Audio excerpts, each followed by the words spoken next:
tuendelee pale ambapo tumeishia. Mimi ni Sancho. Natumaini kwamba wengi sana mnanifahamu, lakini siko peke yangu. Nipo na Kungwe na kuna mgeni ambao niko naye. Ila huyu mgeni tuko naye kwa sababu ya kujua namna gani Kungwe wangu anaweza kuzungumza naye na kutengeneza hisia ambazo ziko pamoja. Si ndiye?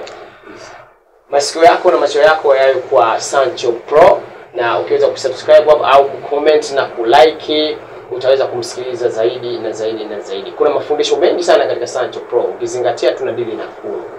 Au sio? Issue ya leo ambayo itakuwa iko mezani ni namna gani mwanamke ana uwezo wa kuzifumbua ama kuzigundua sehemu kuu za mwanaume ambazo zinakuwa na hisia ndani yake. Hizo akizigusa tu basi shughuli inakuwa si shughuli. Lakini pia na mwanaume pia atatuambia ni sehemu gani ambayo yeye anapenda kumshika mwanamke au sehemu gani ambazo anajua akimshika mwanamke anakuwa na hisia. Hapo tukishazitambua hizo basi tunakuwa unyama. Sancho JR, mimi niwaachie. Jamani, darasa ni la kwenu. Asante. Asante. Tuko poa lakini. Tuko poa. Nipo na wewe mara nyingi umenizoea. Leo nipo na bwana mkubwa hapa. Ya, na imani kwamba kuna vitu vingi sana ambavyo tunahitaji tujifunze. Si ndio? Yeah. Mimi niwaache nikanywe maji kidogo. Hamna shida. Amuonieni aibu? Hapana. Muone aibu? Hapana, siwezi kumuonea aibu. Basi sawa, watajitambulisha wenyewe. Mimi naomba nikanywe maji kidogo. Bwana, tuendelee. Asante. Naam, kwa majina naitwa Selemani Hamisi Kimea. Hao ni majina yangu ambayo nimepewa na baba yangu na mama yangu. Ila kwa jina la mtaani ama jina la KA naitwa Bob Sule. Vipi dadangu? Mimi kama kawaida yetu jamani, najua mmenizoea, mnanifahamu. Mimi ndo yule Kungwe wenu, sijabadilika. Ndo mimi mleta mautamu, mleta heka vitimbwi vya mapenzi jamani, ndo mimi. Na leo kama mnavyoweza kuona nina kaka hapa ambaye leo ataelezea ni namna gani ana uwezo wa kusachi hisia na kujua hisia za mwanamke wake ziko wapi. Na mimi pia leo nitawaambia wanawake wenzangu au watu wengine ili mpate faida. Je, ni namna gani unaweza kutafuta utamu ulipo? Kwa hiyo usikae mbali, hakikisha unakuwa na sisi ili uweze kupata faida kubwa na nyingi mno. Kaka. Naam. Mimi labda nianze kwako. Kabla wewe hujaja kwangu. Wanaume wembamba huwa mnasifika kwa sifa moja tu. Nikisema hivyo nadhani unanielewa. Nimekuelewa sana. Unahisi ni sifa gani hiyo? Kwanza wanaume sisi wembamba tunasifika kwa sifa hii. Ya kwanza moja hapo ni tunasifika kuwa na maumbile makubwa. Tumejaliwa maumbile makubwa. Sio kwamba wanaume wafupi hawana, wapo ambao wamejaliwa, ila wengi wao wanaume warefu tumejaliwa maumbile makubwa. Na hiyo ndio sifa kubwa ambao wanaume wembamba mnayo. Lakini mimi kama mwanamke leo au kama Kungwe ninataka kujua kitu kimoja. Naam. Kupitia hayo maumbile yako makubwa, unahisi ni kigezo cha kumridhisha mpenzi ulionaye? Hapana. Kwanza kabisa kuwa na maumbile makubwa au madogo haina maana kwamba ukiwa na makubwa unaweza kumridhisha mpenzi wako. Na kuwa na madogo nayo pia haina maana kwamba uweze kumridhisha mpenzi wako.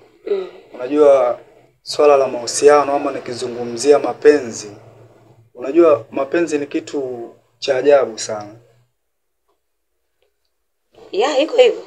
Mapenzi ni kitu cha ajabu, mapenzi ni uchafu. Sijui umeelewa? Ndio kwa uelewe. Kuna ajabu na nini? Na uchafu.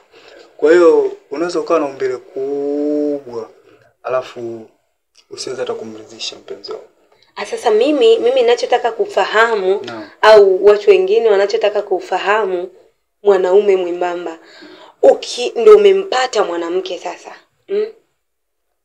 Nataka uniambie ni namna gani ule mwanamke atajihisi mimi niko na mwanaume mwembamba. Kwanza kabisa hakuna kitu kizuri kama maandalizi. Kuwa na umbile kubwa alafu ukawa hauna maandalizi, yani hauko romantic na mtu wako, basi haina maana yote. Na je, vipi kama utaniandaa alafu umeshamaliza kuniandaa, niko kwenye hisia nzuri ya kufanya kile kitu, alafu kwa hunitendee yake? Sasa katika kutendeana haki, unajua kuna vitu ambavyo watu tunashindwa kuvielewa. Vitu gani hivyo? Ni utupe faida na sisi tuvijue basi. Katika mahusiano, dada Aisha, nikwambie kitu na ukielewa na ukiweke akilini. Yaani katika mahusiano hakuna kitu kizuri ama mapenzi yanakuwa matamu sana mwanzo mnapoanzaga mahusiano. No, labda nakuja kunapotaka. Najua jibu lako unalitaka. Nakuja nalo jibu lako. Ila ningependa nizunguke kidogo. Yani unajua kitu ambacho nataka mimi kukijua kwa hatua. Kwa sababu kila mtu saizi kakaa na tutazama sisi kutaka kujua faida. Unajua? Mimi nataka jibu la kwamba umeshaniandaa. Kuniandaa kwako. Aha. Basi sawa, hapo nafikiri nimekuelewa. Nilitaka nizunguke sana ila ngoja naende inshoot. Naweza nikakuandaa vizuri. Vizuri tu kabisa naweza nikakuandaa. Katika kuanza seksi nikawa mbovu, si ndio maana yake? Alafu ikawa wewe hujaridhika. Aliyakuwa nimekuandaa tu vizuri ila katika seksi ikawa sijakuridhisha, si ndio maana yake? Hiyo inakuaga vipi unajua? Ndio jinsi ambavyo nyinyi mnakutana. Sawa? Mimi nimeshakuandaa dada Aisha vizuri kabisa. Na umeshajiweka tayari kabisa kwa kufanya hilo tendo. Alafu mimi naweza nikaja nikazingua sehemu hii moja. Sehemu ndogo tu. Inawezekana labda ikawa mimi ni mbovu. Sijui umenielewa? Yaani kwa maana ile dakika 2 chai. Hapo sasa umenielewa. Inawezekana nimekuandaa vizuri. Ile ikawa sasa mimi ni mbovu. Pushi pigo 3, pigo 2 chali. Na alikuwa nimekuandaa vizuri. Mimi ni kongwe. Alafu leo naona wanaume wengi mnateseka na kuhangaika. Namna gani mtawaridhisha wanawake zenu? Ndio. Unajua kumridhisha mwanamke si kumwandaa tu. Kumwandaa ni jambo la awali, si ndio? Lakini huwezi ukaniandaa mimi, alafu tayari nimeshakuwa mchezoni, zeni wewe ndio kwa haraka tu unakuwa unamaliza. Unataka ule mwondolo niandaka nimalize nani? Dada Aisha, labda nikueleweshe kitu kimoja. Unajua maandalizi ni muhimu. Isipokuwa watu wengi wanatumia sana maandalizi kwa kutokana, wengine ni ubovu. Ila wengine wanatumia ni kama chance ya kumfanya mwanamke achoke sana. Ili asipate shida nyingi. Unajua? Mfano labda najijua mimi ni mbovu. Sawa? Nikaja nikatumia muda mrefu sana kukuandaa. Na kuandaa ili mradi tu mimi nikishamaliza kukuandaa, tukishakutana kwenye seksi nisitumie muda mrefu. Wanaume wengi wanatumia chance hiyo, lakini sio kwamba inasaidia sana. Sasa mimi leo nataka nikupe kodi. Sawa? Asante sana. Kama kongwe, hii uishike wewe na mpaka wanotutazama pia. Naam. Kumwandaa mwanamke sio sababu ya kumridhisha. Kwa sababu unaweza kumwandaa mwanamke kwa muda mrefu lakini usijue ni kiungo chake gani ambacho yeye ndio kinamsisimua zaidi. Umeshanielewa? Unaweza kumwandaa mwanamke muda mrefu lakini kama hujafikia kile kiungo chake ambacho yeye ndio kinamfanya ajisikie raha, huwezi kutoboa bro. Hivi unalifahamu hilo? Hilo nalifahamu. Mbinu iko hivi. Hakikisha kabla ya kuseksi na huyo mwanamke unajua ni kiungo chake gani dhaifu ambacho mimi nikikitumia wakati na seksi naye ni rahisi kumaliza. Mfano mzuri nikuulize wewe. Ni sehemu gani ya mwili wako ambayo ukiguswa unasisimka zaidi? Mimi bwana. Dada Aisha, nakwambia kitu kimoja. Mimi hakuna kitu ambacho na feel napenda sana nikiwa na mwanamke,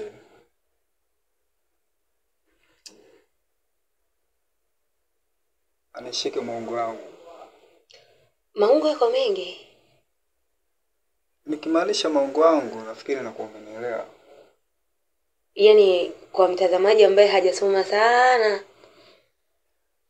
Anyway, kwa mtazamaji ambaye ananiangalia sasa hivi, labda nimueleweshe kitu kimoja. Mimi napenda sana mwanamke atumie ungo wangu ama uume wangu. Yeah. Kumbe ulikuwa unamaanisha uume, si ndio? Yes. Sasa hicho ndio kitu ambacho sisi tulikuwa tunakitaka. Inamaanisha kwamba uume wako ndio kitu ambacho kikiwa kina nini sana ndio unajisikia happy, si ndio? Je, unahisi hata kama mwanamke haja kuandaa huko kote, akaja akacheza na hiyo sehemu moja tu, wewe hautomaliza? Kumaliza hapana, kwa sababu mimi nakuwa ni kama kuniboost. Unaelewa? Kama kuniboost, kuniandaa na mchezo. Haimaanishi kwamba akishanishika ungo langu, uume wangu, kwamba nilikuwa nimemaliza. Hapana. Isipokuwa ameniboost ili niingie mchezoni. Huwa ndo napenda. Okay. Sawa, vizuri, kwa sababu tumejua ni kiungo gani ambacho wewe kwako kinakusisimua. Lakini tambua hilo la kwamba mwanamke hata umwonee kwa kiasi gani, kama hujajua sehemu yake ambayo yeye inampa msisimko zaidi, huwezi mridhisha. Ni kweli. Hata uwe na uume mkubwa kiasi gani. Umeshanielewa mpaka hapo? Ya, na kitu kingine ambacho nahitaji nikuulize. No. Hivi ni kishawishi gani ambacho wanaume mnashawishika mpaka mnajikuta mnatamani wanawake zenu kinyume na maumbile?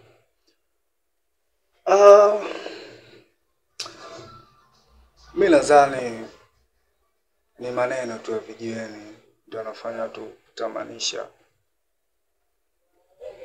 Unajua wanaume sisi tukishakutana wanaume 3, 4 mpaka 5, tukishaanza tu story za mapenzi, unajua kila mmoja anaweza akazungumza kitu chake na nini. Inawezekana hata wewe hujawahi kufanya hicho kitu. Lakini the way jinsi mtu anapopiga story, unajikuta nao unatamani. Sijui umenielewa. Sasa katika kutamani kuna vitu viwili. Unaweza ukatamani alafu usitekeleze. Ukapuuzia kwa sababu tu upendi.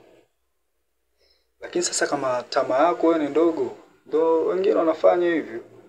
Lakini haimaanishi kwamba kila unachokitamani basi utakitekeleza.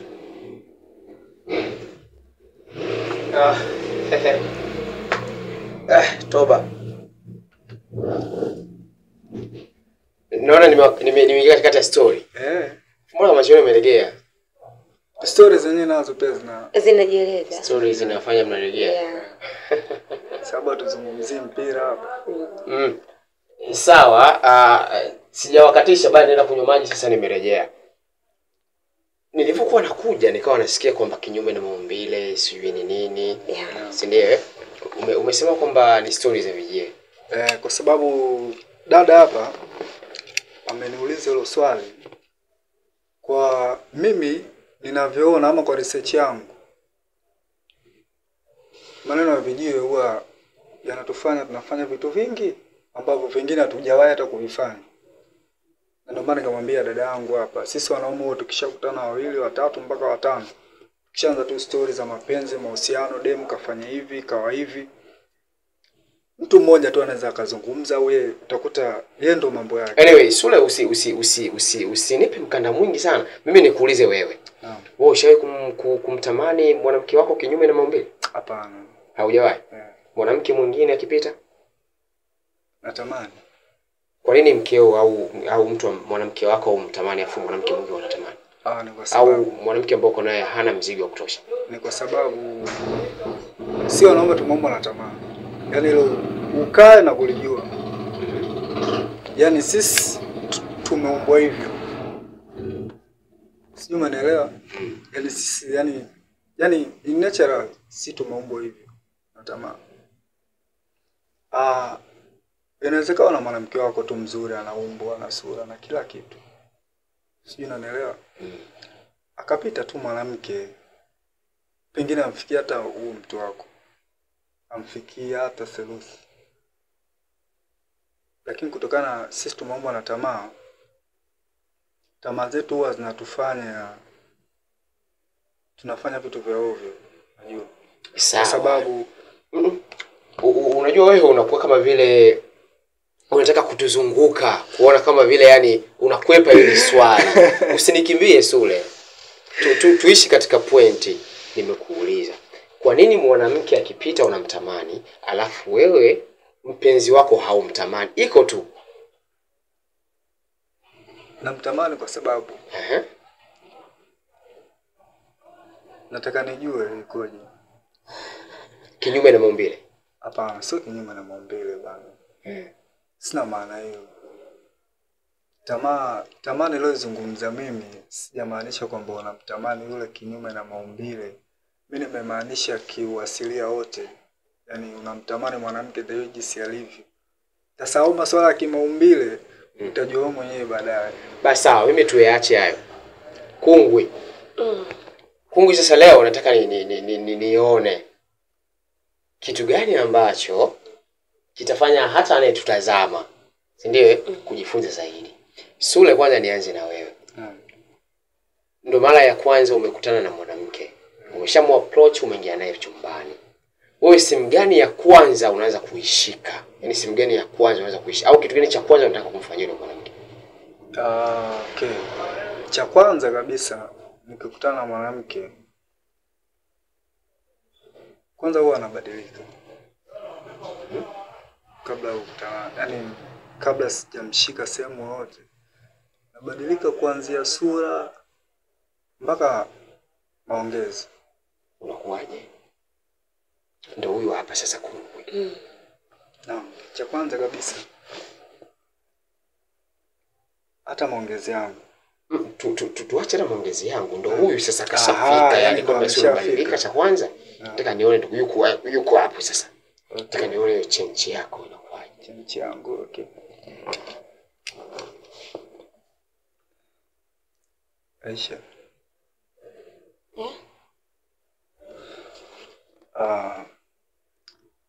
Unajua ni nafasi nilikuwa naitamani sana. Lakini ni vile tu nilikuwa nakosaga muda wako. Lakini kiukweli siku leo inaweza kuwa tofauti kwa mimi. Ni siku ya kipekee. Tushamaliza hapo sasa. Nitajie sehemu 3 ambazo unaanza nazo. Mimi napenda sana kuanza na romance. Cha pili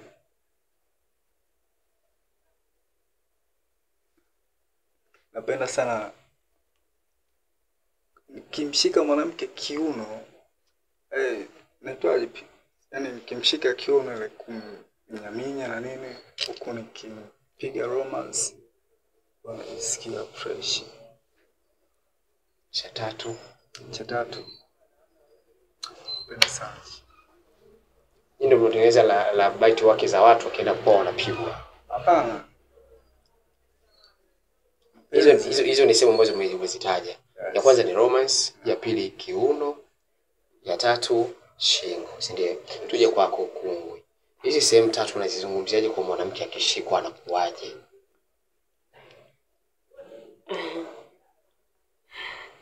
Unajua kitu kimoja, sehemu ndogo sana ambayo wanaume mnafeli. Hivi una habari ya kwamba mwanamke unaweza kumshika sehemu uko unamkela na asikwambie? Unafahamu hilo? Yes. Yaani mimi kuna sehemu unaweza kanigusa, mwili ukavibrate, yani nikajisikia sio, unanielewa?